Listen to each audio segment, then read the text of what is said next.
So today we have explored outside of Luperon to La Isabella, and we're at the Museo La Isabella. It's a museum all about La Isabella, which is a fort of some sort. We're going to learn what it's all about, but it's quite beautiful here. I just wanted to take a clip so we could check it out together.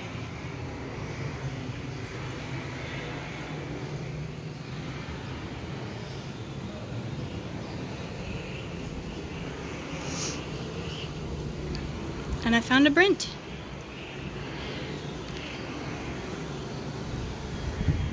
There's a neat Columbus memorial on this wall here. Cool. So La Isabella is west of Luperon. We rented a scooter today, which was an adventure on its own right to get here. Beautiful water. Oh. And this is commemorating Christopher Columbus. Cool.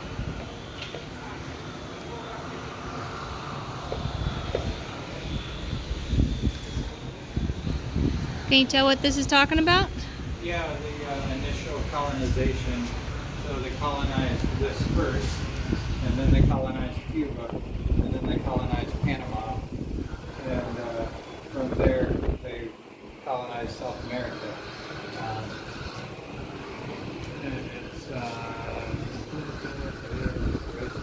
It's about the way that it was explored in 1509.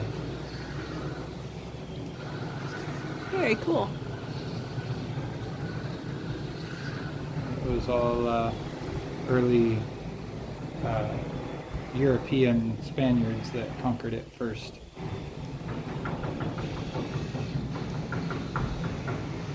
Bunch of names. I see Cortez. That's a familiar name. Pretty cool. Yeah. Did you get the Mariel on the side? Yeah, I was gonna walk down it. It's really neat.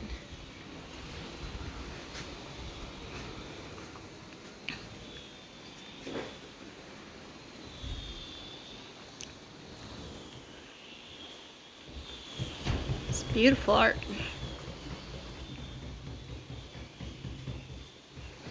Looks like they're doing a lot of construction in this museum. Fixing things up. I like those mountains, how they just fade into the mist. Mm-hmm.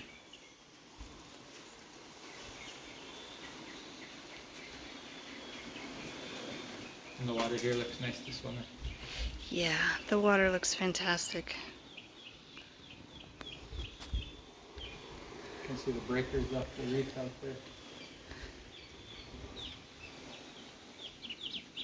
The misty mountains of La Isabella. So we're entering the first building of the La Isabella Museo. Instruments of navigation. Oh, cool. This is like what Gary Worley gave us. Thank you, Gary. Yeah. That is really neat.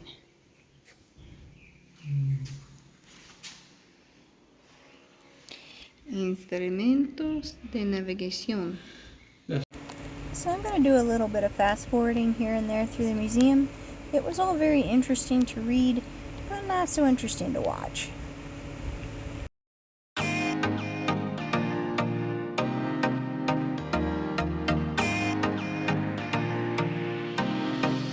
This is what the original fortress looked like.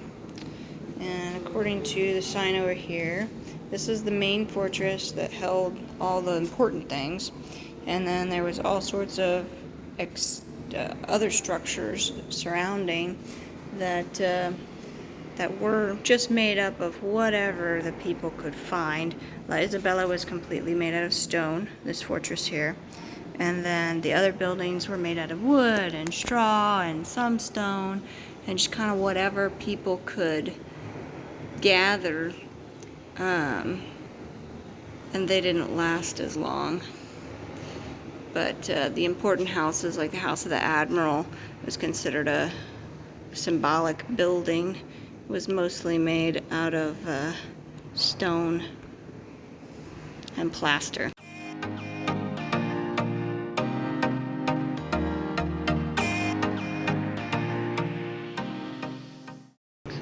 See this battle going on over here? Oh, mortality and failure. Fracaso. The history of the town was a frustrated attempt to settle the Spaniards. The poor adaptation to the natural conditions of the place, together with the weakness of a crew undergoing an exhausting journey, led to an early and persistent rosary of diseases and deaths.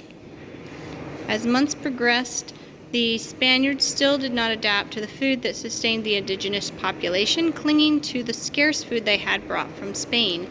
After the founding of Santo Domingo, Bartolomé Colón, according to Las Calas, distributed the population of La Isabella, in which there were only the sick and riverbank officers who made 2 caravels. Months later, he found that about 300 men had died of various diseases.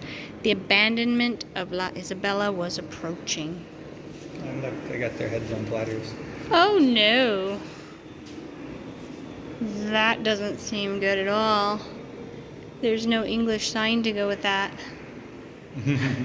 But I think it speaks for itself. Tres muertes. So, the 3 officers that were left alive from the previous banner, I think lost their heads.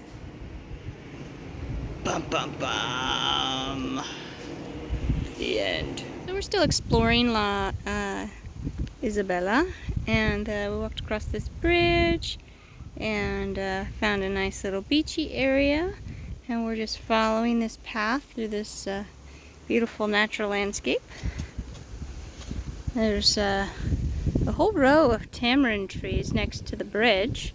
Adam, Perseverance, we need you to show us what we're supposed to do with that, because we don't remember. You need to explain it to us again. But it is just absolutely beautiful here.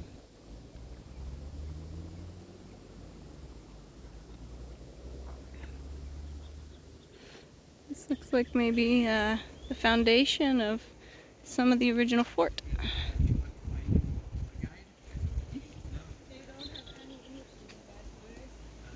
This looks like the original sites, foundation sites of some of the original buildings, probably.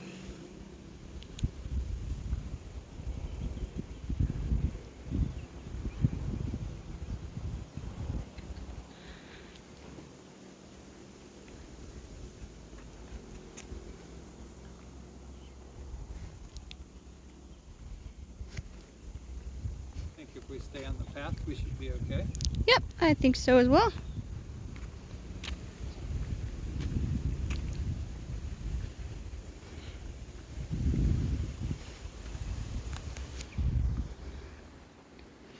Almacén Riel.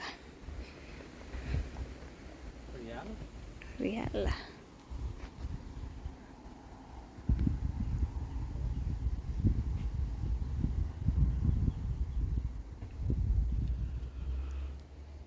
Oh, look at it out there. It's pretty.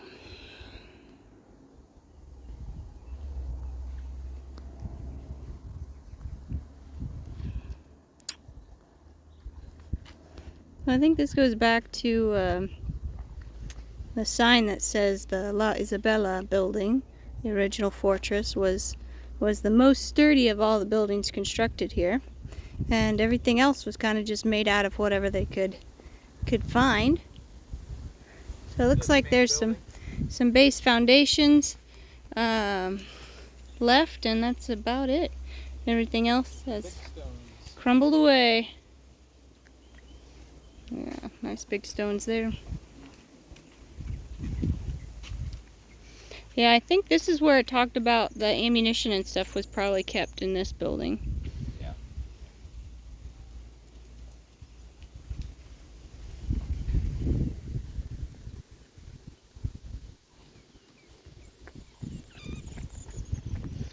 All the other buildings, according to what I read in the museum part, was just everybody's little huts and domiciles that they made for their individual selves. 1493. The city of La Isabella.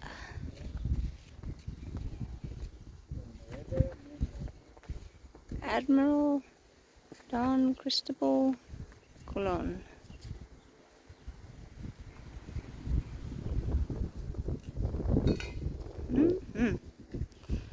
Pretty cool.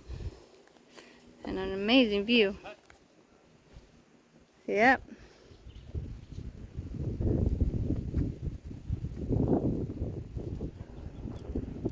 Not a bad place to build your house.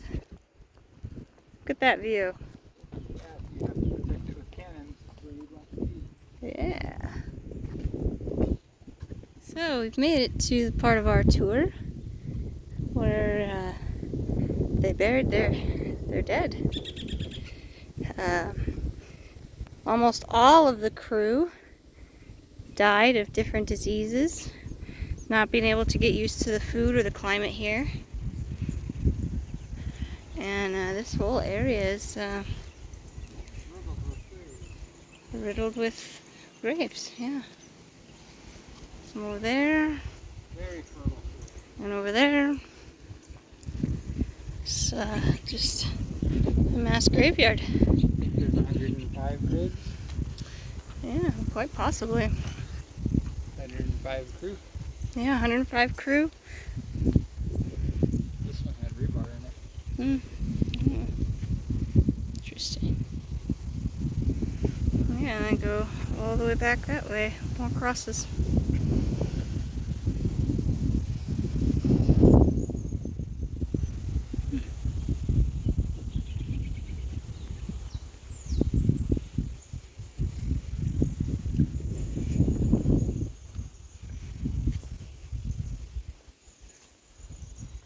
It's interesting how small the little rock circle area is. Maybe they were buried in the fetal position. Yeah, maybe.